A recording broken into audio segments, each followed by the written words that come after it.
ഇത് ആദ്യം കേട്ടപ്പോഴേ ഞാൻ വിചാരിച്ചത് അപ്പ് അപ്പ് മോദി അപ്പ് എന്നായിരുന്നു കേട്ടോ. പക്ഷെ പിന്നെയാണ് ഒന്ന് ശരിക്കും ഇരുത്തി കേട്ടപ്പോഴാണ് മനസ്സിലായത് ഔട്ട് ഔട്ട് മോദി ഔട്ട് എന്നാണ് പറഞ്ഞത്. അതായത് ഇന്നലെ ഓസ്ട്രേലിയയിൽ നമ്മുടെ പ്രധാനമന്ത്രി പോയപ്പം എന്തിനാണ് അവിടുത്തെ ഇത്തരത്തിലുള്ള തീവ്ര ചിന്താഗതിക്കാർ നമ്മുടെ മോദിനോട് പുറത്തു പോകാൻ പറഞ്ഞത്, അല്ലെങ്കിൽ തിരിച്ച് വീട്ടിലോട്ട് ഇവിടെ നിൽക്കണ്ട എന്ന് പറഞ്ഞതെന്നൊക്കെ തോന്നിപ്പോയി. കാരണം ഇപ്പുറത്ത് 10-30,000 ആൾക്കാർ, ഇന്ത്യക്കാർ കൂടിയിട്ടുള്ള വലിയ വലിയ പ്രോഗ്രാമുകൾ നടക്കുന്നത്, വലിയ വലിയ ഡീലുകൾ നടക്കാൻ പോകുന്നതെന്നൊക്കെയുള്ള നമ്മൾ ഈ കണ്ടുകൊണ്ടിരിക്കുന്നത്.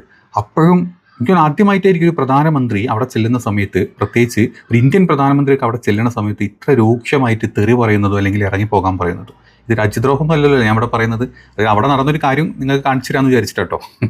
കാരണം മോദിനെ പറഞ്ഞ രാജ്യദ്രോഹിയും ഒക്കെ ആയിപ്പോണ ഒരു കാലമാണ് ഇപ്പം. എന്തായാലും ഓസ്ട്രേലിയയിൽ ഇന്നലെ കണ്ടത് ഇങ്ങനെ ആയിരുന്നു. ഒരു സമയത്ത് അല്ലെങ്കിൽ ഒരു സ്ഥലത്ത് മോദിയുടെ വലിയ പ്രോഗ്രാം നടക്കാൻ പോകുമ്പം അതിൻ്റെ ഓപ്പോസിറ്റ് സൈഡിലിരുന്ന് കുറച്ച് അവിടുത്തെ തീവ്ര ആൻറ്റി മൈഗ്രൻറ്റ് ചിന്താഗതിയുള്ള ആളുകൾ മോദിനോടും കൂട്ടത്തിൽ ഇന്ത്യക്കാരോടും പുറത്തു പോകാൻ പറയുന്ന കാഴ്ചകൾ. അതിനെ തിരിച്ച് നമ്മുടെ ഇന്ത്യക്കാർ നല്ല രീതിയിൽ എന്താ പറയുക ചെണ്ട മുട്ടിയിട്ടും ഭാരത് മാതാ കി ജയ് വിളിച്ചിട്ടും ജയശ്രീറാം വിളിച്ചിട്ടും അതൊക്കെ ഉണ്ടായിരുന്നു. ജയശ്രീറാം വരെ നമ്മൾ വിളിച്ച് നമ്മൾ അവിടുന്ന് ഇങ്ങനെ പ്രിവെൻറ്റ് ചെയ്ത് നിന്ന വീഡിയോസൊക്കെ പുറത്തു വന്നിട്ടുണ്ട്. സത്യത്തിൽ ഈ ജയശ്രീറാമൊക്കെ നിങ്ങൾ വിളിച്ചോ, കുഴപ്പമില്ല, നിങ്ങൾ അവിടെ ഭാരത് മാതാക്കിയൊക്കെ വിളിച്ചോ.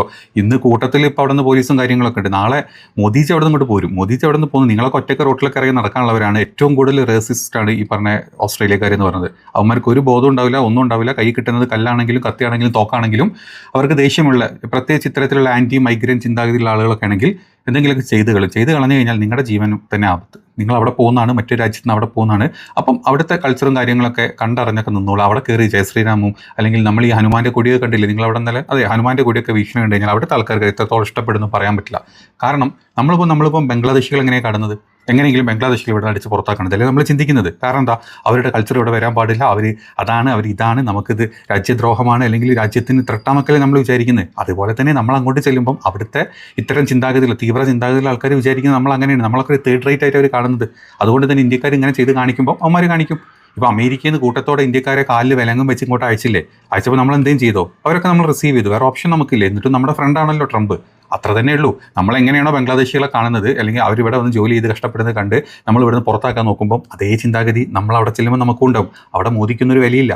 അവിടുത്തെ ആൾക്കാർ മോദിനോടും ഇറങ്ങിപ്പോടാന്ന് പറയും, അല്ലെങ്കിൽ നമ്മുടെ ഇവിടെ ചെല്ലുന്ന ആൾക്കാരോട് ഇറങ്ങിപ്പോടാന്ന് പറയും. അതാണ് നമ്മൾ ഈ കണ്ടുകൊണ്ടിരിക്കുന്നത്. അതുകൊണ്ട് നമ്മൾ സ്വയം ഒന്ന് വിലയിരുത്തുന്നത് നല്ലതാണ്. ഇങ്ങനത്തെ കാര്യങ്ങൾ മറ്റു രാജ്യങ്ങളിൽ പോയിട്ട് നമുക്ക് പണി കിട്ടുമ്പം നമ്മുടെ കൾച്ചർ അവിടെ ചെന്ന് അവിടെ കൾച്ചർ നോക്കിയിട്ടൊക്കെ ജീവിച്ച് പോയിക്കോളൂ. അതാണ് ഏറ്റവും നല്ലത്. ഇനി മോദിയുടെ ഇന്നലത്തെ വിസിറ്റിനെ പറ്റി നമ്മളെ ഇവിടുത്തെ ഗോദി മീഡിയകൾ പറഞ്ഞ് നിങ്ങൾ കേട്ടു അല്ലേ. ഗോദി മീഡിയകളല്ലാണ്ട് ഓസ്ട്രേലിയൻ മീഡിയകളിൽ പല മീഡിയകളും പറഞ്ഞത് ഞാൻ കുറച്ച് കേൾപ്പിച്ചു തരാം. അതായത് ഓസ്ട്രേലിയയുടെ ന്യൂസ് 7 മെൽബൺ, അതായത് ന്യൂസ് 7 ഓസ്ട്രേലിയയുടെ മെൽബൺ ചാപ്റ്ററിൻ്റെ എന്താ പറയുക ബ്ലേക്ക് ജോൺസൺ പറഞ്ഞിട്ടുള്ള കുറച്ച്, അതായത് ഒരു ക്ലിപ്പ് ഞാൻ കാണിച്ചു തരാം. ഈ മോദിയുടെ പ്രോഗ്രാം വളരെ വലുതായിട്ടാണ് നമ്മളെല്ലാവരും കണ്ടിരുന്നത്. ഭയങ്കര സംഭവമായിട്ടും അടിപൊളിയാണെന്നൊക്കെ നമ്മൾ കണ്ടിട്ടുണ്ട്. മോദി അവിടെ ടെലിപ്രോംപ്റ്റർ വെച്ചിട്ട് പല പല കഥകൾ പറഞ്ഞു, കുറേ മണ്ടത്തരങ്ങൾ പറഞ്ഞു. മറ്റേ ഇന്തോനേഷ്യയിൽ 6+8 അല്ല 6+2 8ൻ്റെ കഥ പറഞ്ഞ പോലെ ഇവിടെ പോയിട്ട് നമ്മൾ 1+1 2 അതിന് പകരം നമ്മൾ 11 അതാണ് നമ്മൾ അത്രയും ഓസ്ട്രേലിയ ഇന്ത്യ എന്ന് പറഞ്ഞു കഴിഞ്ഞാൽ നമ്മുടെ ഇങ്ങനെ ഒരുമാതിരി വിഡിത്തങ്ങൾ എല്ലായിടത്തും പോയി പറഞ്ഞ പോലെ മോദിജി അവിടെയും പോയി പറഞ്ഞു. एक के पास एक है तो 2 होता है, लेकिन एक के साथ एक होता है तो 11 हो जाता है. और सच्चे अर्थ में आज भारत और ऑस्ट्रेलिया साथ साथ है, इसलिए एक के बगल में एक 2 नहीं हो रहा, एक के बगल में एक 11 हो रहा है. അത് കൊട്ടിഘോഷിക്കാൻ നമ്മുടെ നാട്ടിലെ സംഘികളും കൂട്ടത്തിൽ ഈ ഗോദി മീഡിയകളുണ്ട്. മറ്റ് ലോകരാജ്യങ്ങളായിട്ടുള്ള അല്ലെങ്കിൽ എന്താ പറയുക നയതന്ത്ര ഉദ്യോഗസ്ഥരും മറ്റാളുകളും ഇതിനൊക്കെ മണ്ടത്തരമായിട്ടാണ് കണ്ടുകൊണ്ടിരിക്കുന്നത്. മോദിജിയുടെ ഇങ്ങനത്തെ ഒരു ബന്ധവുമില്ലാത്ത ഇങ്ങനത്തെ നമ്പറുകളുടെ മണ്ടത്തരങ്ങൾ എന്നും പറഞ്ഞിട്ടാണ് എല്ലാവരും കാണിക്കുന്നത്. അതൊക്കെ ഒരു വശത്ത് കണ്ടു. അത് കഴിഞ്ഞ് മോദിജിയുടെ ഇന്നലത്തെ അവിടുത്തെ പ്രോഗ്രാമിൽ നിങ്ങൾ കണ്ടു അല്ലേ, 30,000 ഇന്ത്യക്കാരെ അണിനിരത്തിയിട്ടുള്ളൊരു പ്രോഗ്രാമായിരുന്നു യഥാർത്ഥത്തിൽ അവിടെ നടന്നത്. അതായത് ഓസ്ട്രേലിയൻ പത്രങ്ങൾ ഈ നോർവേയിൽ പോയിട്ട് എന്താ പറയുക മോദിജിനോട് എന്താണ് മോദിജി മിണ്ടാത്തതെന്ന് ചോദിച്ചപ്പം അത് വെറും ഒരു ലോക്കൽ എന്താ പറയുക യൂട്യൂബുകാരി പറഞ്ഞതെന്നും പറഞ്ഞ് നമ്മൾ അവരുടെ ചാനൽ വരെ പൊട്ടിച്ചു. പക്ഷേ ഇവിടെ അങ്ങനെയല്ല നടന്നത്. ഇവിടെ ഓസ്ട്രേലിയയിലെ വൺ ഓഫ് ദ എന്താ പറയുക ഹയസ്റ്റ് പത്രമായിട്ടുള്ള ന്യൂസ് 7 ഓസ്ട്രേലിയയുടെ മെൽബൺ ചാപ്റ്ററിൻ്റെ അവർ നടത്തിയിട്ടുള്ള ചില സ്റ്റഡീസും അല്ലെങ്കിൽ അവർ പറഞ്ഞിട്ടുള്ള കാര്യങ്ങളാണ് ഞാൻ കാണിച്ചു തരാൻ പോകുന്നത്. ആദ്യമായിട്ട് പറയുന്നത് ഈ പ്രോഗ്രാമിലോട്ട് ഇത്രയും ആളുകളെ കൊണ്ടുവന്നത് നമ്മൾ അങ്ങോട്ട് കാശ് കൊടുത്തിട്ട്, അതായത് ഈ പ്രോഗ്രാം കാണാൻ ഇന്ത്യക്കാരെ ഓസ്ട്രേലിയയുടെ പല ഭാഗങ്ങളിൽ നിന്നും മറ്റ് സ്ഥലങ്ങളിൽ നിന്നും ചാർട്ടേഡ് ഫ്ലൈറ്റിൽ അവിടെ കൊണ്ട് ഇറക്കിയിരുന്നു എന്നാണ് പറഞ്ഞത്. മോദിജിയുടെ പരിപാടി സെറ്റപ്പ് ആവാൻ വേണ്ടിയിട്ട്. നമ്മൾ തന്നെ കാശ് കൊടുത്തിട്ട് നമ്മൾ ഇതേപോലെ പരിപാടികൾ ചെയ്യും. കാരണം ഈ വിശ്വഗുരുവാണ് വരുന്നത് എന്നാണ് അവിടുത്തെ മണ്ടന്മാരെ വിചാരം. അപ്പം അത്തരത്തിലുള്ള മണ്ടന്മാർക്ക് അങ്ങോട്ട് കാശ് കൊടുത്ത് പ്രോഗ്രാമിന് എത്തിക്കുക എന്നുള്ളതായിരുന്നു ആദ്യത്തെ ഈ പ്രോഗ്രാമിൻ്റെ ദൗത്യം എന്നാണ് ഈ ഒരു ഓസ്ട്രേലിയൻ പത്രം ചൂണ്ടിക്കാണിച്ചിട്ടുള്ളത്. ഒന്ന് കേൾക്കും. കേട്ടല്ലോ, പുള്ളി പറഞ്ഞത് വ്യക്തമാണല്ലോ. അത് ഞാൻ പറഞ്ഞതാണ്. അവിടെ ചാറ്റേഡ് ഫ്ലൈറ്റിലെ ആളുകളെ കൊണ്ടുവന്നിട്ടാണ് മോദിജിയുടെ പരിപാടി സെറ്റപ്പ് ആക്കിയെന്നാണ് ആദ്യം പറഞ്ഞത്. അത് കഴിഞ്ഞിട്ട് മറ്റൊരു വീഡിയോയും കൂടെ വന്നിട്ടുണ്ട്. അതായത് മോദിജി പത്രങ്ങളോട് സംസാരിക്കാറില്ല, മുന്നേ എഴുതി കൂട്ടിയ സ്ക്രിപ്റ്റഡ് ഉണ്ടെങ്കിൽ മാത്രമേ പുള്ളി സംസാരിക്കാറുള്ളൂ, അല്ലെങ്കിൽ പുള്ളി വെറുതെ സ്റ്റേജ് ഷോ കാണിച്ച് പോകുന്ന ആളെന്നാണ് ഇതേ പത്രക്കാരനെ മറ്റൊരു സ്ഥലത്ത് നിന്ന് സംസാരിച്ചിട്ടുള്ളത്. അതും കൂടെ ഒന്ന് കേട്ട്. This is about as close as we'll get to Narendra Modi on his trip to Melbourne. He famously avoids unscripted news conferences, preferring instead more stage-managed appearances. കണ്ടല്ലേ നിങ്ങൾ? അതായത് നോർവേയിൽ സ്ക്രിപ്റ്റഡ് അല്ലാത്ത കാര്യങ്ങൾ സംസാരിക്കും മോദി. നിങ്ങളെന്താ മിണ്ടാത്തത്? ഇന്ത്യയിലെ കാര്യങ്ങൾ, ഇന്ത്യയുടെ അവസ്ഥ എന്നൊക്കെ ചോദിച്ചപ്പോഴേക്കും അവരുടെ പത്രം അല്ലെങ്കിൽ അവരുടെ ചാനൽ പൊട്ടിച്ച് നമുക്ക് ഓസ്ട്രേലിയയിൽ കാണാൻ പറ്റുന്നത് പുള്ളി പറയുന്നത് മോദിജി ഇങ്ങനെ അതിലൂടെ പോകുമ്പോൾ പത്രക്കാർ ഇതിലൂടെ അങ്ങനെ ജസ്റ്റ് ഫോട്ടോ എടുത്ത് പോകും. ഇതിൻ്റെ അപ്പുറത്തോട്ട് കിടക്കാനുള്ള അനുമതിയില്ല. കാരണം ആരെങ്കിലും ചോദ്യം ചോദിച്ചു കഴിഞ്ഞാൽ മോദിജി അവിടെ നിന്ന് ഓടേണ്ടി വരും. അപ്പോൾ അത്തരത്തിലുള്ള ഒരു ലോക എന്താ പറയുക പരിഹാസം വരാണ്ടിരിക്കാൻ വേണ്ടിയിട്ടാണ് ഇവർ ചെയ്യുന്നത്. മോദി ആകെ ചെയ്യുന്നത് മുൻകൂട്ടി സജ്ജമാക്കിയിട്ടുള്ള ആസൂത്രണം ചെയ്തതുമായിട്ടുള്ള വേദികളിൽ മോദി പ്രത്യക്ഷപ്പെടും, കൈവീശും, ടെലിപ്രോംപ്റ്റർ വെച്ചിട്ട് ഭയങ്കരമായിട്ടുള്ള പ്രസ്താവനകൾ പറയും. ഇഡ്ഡലി ചമ്മന്തിയുടെ കാര്യം പറയും, ചട്നി സ്പൈസസിൻ്റെ കാര്യം പറയും, സാമ്പാറിൻ്റെ ചോറിൻ്റെ ഒക്കെ കഥ പറഞ്ഞു പോണ മോദിജിയാണ്. അതിൻ്റെ അപ്പുറത്തോട്ട് ഇവിടെ ഒന്നും ഇല്ല എന്നാണ് ഇത്തരം മാധ്യമങ്ങൾ, ഓസ്ട്രേലിയൻ മാധ്യമങ്ങൾ തന്നെ നമ്മളായിട്ട് ഊക്കിക്കൊണ്ടിരിക്കുന്നത്. പിന്നെ ഊക്ക് വാങ്ങാൻ നമ്മൾ എല്ലാ രാജ്യത്തും ആഴ്ചയിൽ സന്ദർശിക്കുന്നതുകൊണ്ട് ഇപ്പം അതൊരു വിഷയമേ അല്ല. ഇപ്പം നമുക്ക് ശീലമായി പോയിട്ടുണ്ട് സത്യത്തിൽ. കാരണം ഈ ടെലിപ്രോംപ്റ്റർ വെച്ചിട്ടാണല്ലോ മോദിജി എപ്പോഴും സംസാരിക്കുന്നത്. ഈ ടെലിപ്രോംപ്റ്റർ തന്നെ ചിലപ്പോൾ പെട്ടെന്ന് ഇങ്ങനെ വായിച്ചു പോകുമ്പോൾ മോദിജിക്ക് ചില കാര്യങ്ങളൊന്നും മനസ്സിലാവാറില്ല. ഇപ്പം ഇന്നലെ ഓസ്ട്രേലിയ പോയിട്ട് തന്നെ മോദിജി T20 വരെ എന്താ പറഞ്ഞറിയോ, ട്രീറ്റ് ആൻഡ് ഡ്രീന്ന് വരെ സംസാരിച്ചത്. ആ വല്ലതും കേട്ടിരുന്നു. അതെ ഇന്ത്യൻ ക്രിക്കറ്റിനെ പറ്റിയും ഓസ്ട്രേലിയൻ ക്രിക്കറ്റിനെ പറ്റിയും T20 പറ്റിയൊക്കെ മോദിജി ഇങ്ങനെ വാദം വരാണ്ട് സംസാരിക്കുമായിരുന്നു. അതും ടെലിപ്രോംപ്റ്റർ വെച്ചിട്ടായിരുന്നു സംസാരിച്ചത്. പെട്ടെന്ന് T20 എന്ന് എഴുതിയത് മോദിജിക്ക് മനസ്സിലായില്ല. കാരണം മോദിജിയുടെ അക്ഷരാഭ്യാസം അത്രയൊക്കെ ഉള്ളൂല്ലോ, നമുക്കറിയാം. അപ്പം അങ്ങനെ പറയുന്നതിൻ്റെ ഇടക്കാണ് മോദിജി അതിനെ ട്വീറ്റ് എൻട്രി എന്നുള്ള ഒരു വാക്കായിട്ട് അങ്ങ് മാറ്റിക്കളഞ്ഞത്. इसलिए हमारी मीटिंग्स भी क्रिकेट जैसी लगती है. डिसीजन ट्वीट एंट्री जितने तेज है. പിന്നെ അവിടെ ഇരിക്കുന്ന ആർക്കും ഇത് മനസ്സിലാവാത്തത് കൊണ്ടും അല്ലെങ്കിൽ മോദിജി എന്താണെന്ന് പറഞ്ഞ സത്യത്തിൽ അവിടെ ആർക്കും മനസ്സിലാവാത്തതുകൊണ്ട് എല്ലാവരും അങ്ങ് ചിരിച്ച് തള്ളുകയുണ്ടായത്. കാരണം മോദിജി ഇന്നലെ പോയിട്ട് അവിടെ സംസാരിച്ചതിലെ കാര്യപ്പെട്ട കാര്യങ്ങളായിട്ടുള്ള ഒന്നാണ് വീട്ടിൽ വരുന്ന പാല്. അത് മോദിജി എന്താ വീട്ടിൽ പറയുന്ന, നിങ്ങളുടെയൊക്കെ വീട്ടിൽ വരുന്ന പാല് ഓസ്ട്രേലിയൻ്റെ പാലായിരിക്കും, പക്ഷേ പാലിടുന്ന എന്താ പറയുക ചായപ്പൊടി ആരതാണ്? അത് ഇന്ത്യൻ്റെ ആണ്. घर में दूध ऑस्ट्रेलिया वाला आता है, लेकिन चाय भारत वाली बनती है. അടിച്ചിലെ കൈ. അതെ, ഇതായിരുന്നു ഒരു പ്രസ്താവന. രണ്ടാമത്തെ പ്രസ്താവന, പച്ചക്കറി, അതായത് പച്ചക്കറികൾ നിങ്ങൾ വീട്ടിലുണ്ടാക്കുന്ന ഒരു സബ്ജി ഉണ്ടാക്കുകയാണെങ്കിൽ പച്ചക്കറികളൊക്കെ ഓസ്ട്രേലിയൻ്റെ ആയിരിക്കും, പക്ഷേ അതിലിടാൻ മസാല ആരതാണ്? അത് ഇന്ത്യൻ മസാല ആയിരിക്കും.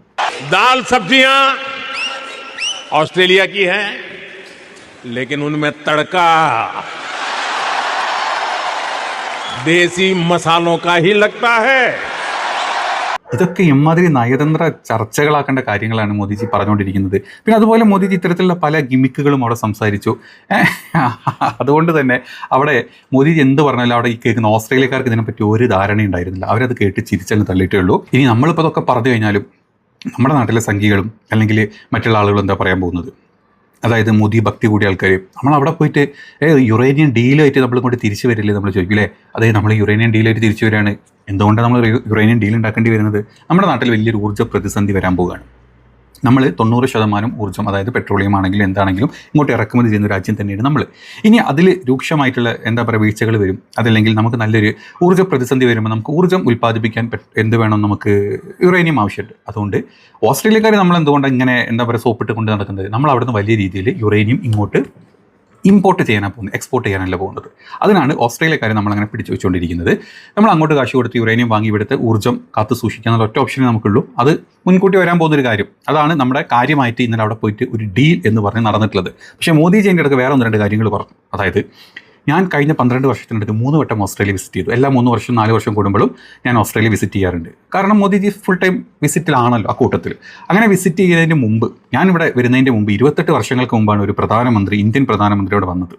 എന്തുകൊണ്ടാണ് ഞാനങ്ങനെ വരുന്നത്? നമ്മളുമായിട്ടുള്ള നമ്മുടെ നയതന്ത്രം അത്രയും സ്ട്രോങ് ആണ്, ഓസ്ട്രേലിയ ഇന്ത്യ ബന്ധം അത്രയും സ്ട്രോങ് ആണ് മോദിജി പറഞ്ഞത്. मैं जब साल 2014 में ऑस्ट्रेलिया आया था तो 28 साल के बाद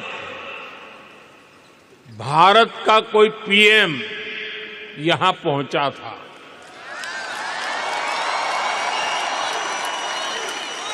और आप याद कीजिए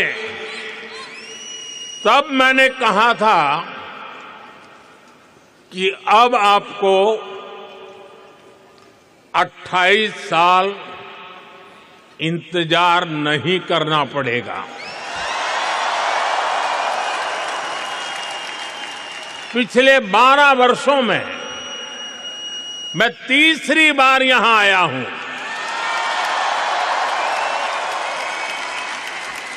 यानी इस बार हैट्रिक लगी है। സത്യത്തിൽ അതാണോ അവസ്ഥ? മോദിജിനോട് ഗോ ബാക്ക് ഹോം എന്നും അല്ലെങ്കിൽ മോദി ഔട്ടൊക്കെ പറയുമ്പോഴും ഓസ്ട്രേലിയക്കാർ നമ്മളോട് ഇത് തന്നെയാണ് പറയുന്നത്. ഏറ്റവും റീസെൻ്റ് ആയിട്ട് 2026 ജനുവരിയിലായിരുന്നു ഓസ്ട്രേലിയ സ്റ്റുഡൻറ്റ് വിസ കൊടുക്കുന്ന കാര്യത്തിൽ ഇന്ത്യ എന്ന രാജ്യത്തിനെ ഏറ്റവും ലോവസ്റ്റ് കാറ്റഗറിയിലോട്ട് മാറ്റുന്നത്. അതായത് അവിടെ 3 കാറ്റഗറി ഉള്ളത്. അതിലേറ്റവും ഹൈ റിസ്ക് കാറ്റഗറി, വിസ കൊടുത്തു കഴിഞ്ഞാൽ അല്ലെങ്കിൽ വിസ കൊടുക്കണോ എന്നുള്ള ചിന്ത വേണമെങ്കിൽ അതിലേറ്റവും ഹൈ റിസ്ക് കാറ്റഗറിയിലാണ് നമ്മളെ, പാകിസ്ഥാനെ, ബംഗ്ലാദേശിനെ, നേപ്പാളിലൊക്കെ ഇട്ടിട്ടുള്ളത്. അപ്പം നമ്മൾ ഏറ്റവും മോദിജി പോകും തോറും നമ്മുടെ വിസയുടെ അല്ലെങ്കിൽ സ്റ്റുഡൻറ്റ് വിസയുടെ അവസ്ഥയാണ് ഏറ്റവും ഹൈ റിസ്ക് കാറ്റഗറിയിലാണ് ഇപ്പം നമ്മളുള്ളത്. അപ്പം അവിടെ പഠിക്കാൻ പോകുന്ന ആൾക്കാർക്ക് അറിയാം അവിടെ വിസ കിട്ടാനുള്ള ബുദ്ധിമുട്ടുകളും കാര്യങ്ങളും, അല്ലാണ്ട് തന്നെ അവിടെ ഒരു PR കിട്ടാനുള്ള കാര്യങ്ങളും ബുദ്ധിമുട്ടുകളും. ഓരോ എൻട്രിക്കും ലക്ഷങ്ങൾ വെച്ചിട്ട് എൻട്രി കൊടുത്തിട്ടാണ് നമ്മളൊരു രജിസ്ട്രേഷൻ ഫോം ഫില്ല് ചെയ്യുന്നത് വരെ ഇത് ഓസ്ട്രേലിയക്ക് പോകേണ്ടത്.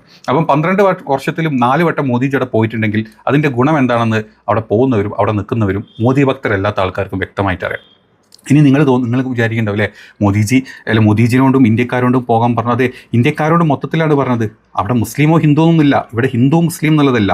നമ്മുടെമായിട്ടുള്ള പോളിസി, നമ്മളുമായിട്ടുള്ള നയതന്ത്രം, നമ്മുടെ കൾച്ചർ അവിടെ കൊണ്ട് ഇറക്കുന്നതിനോടുള്ള ഇന്ത്യക്കാരെ മൊത്തത്തിലാണ് ഇവർക്ക് ദേഷ്യം. അതാണ് അവർ മൊത്തത്തിൽ നമ്മളെ പറഞ്ഞുകൊണ്ടിരിക്കുന്നത്. അതുകൊണ്ടൊന്ന് ഓർമ്മപ്പെടുത്തിയെന്നേ ഉള്ളൂ. ഏതാണെങ്കിലും നമ്മൾ മോദിജി കാണിക്കുന്ന ഇത്തരം മണ്ടത്തരങ്ങൾ ലോകരാജ്യങ്ങൾ മൊത്തം അത് ഡിസ്കസ് ചെയ്യുന്നുണ്ട്, അത് പറയുന്നുണ്ട്, അത് തുറന്ന് കാണിക്കുന്നുണ്ട്. ഈ ഗോദി മീഡിയ, ഈ മലൻ TV, ഈ ക്രിമി ചാനലൊക്കെ മാറ്റിയിട്ട് നിങ്ങൾ മറ്റ് ന്യൂസുകൾ കണ്ടു കഴിഞ്ഞാൽ നിങ്ങൾക്ക് യഥാർത്ഥത്തിൽ ഈ നടക്കുന്ന മോദി വിസിറ്റുകളെ കൊണ്ട് നടക്കുന്ന കാര്യങ്ങൾ എന്താണെന്നുള്ളത് നിങ്ങൾക്ക് തന്നെ മനസ്സിലാവും. അത് മനസ്സിലാക്കിയിട്ട് സംഘികളെ ഓടി വരൂ, കമൻറ്റ് ചെയ്യൂ. നിങ്ങളുടെ കമൻറ്റാണ് നമ്മുടെ ഏറ്റവും സ്ട്രോങ് പോയിൻ്റ് ആയിട്ട് ഇപ്പോൾ മുന്നോട്ട് പോകുന്നത്. അപ്പോൾ വീഡിയോ ഇഷ്ടപ്പെട്ട ആൾക്കാർ, മറ്റാളുകളും നിങ്ങളുടെ അഭിപ്രായങ്ങൾ കമൻറ്റിൽ അറിയിക്കുക. അടുത്തൊരു വീഡിയോയിൽ കാണാം. ബൈ.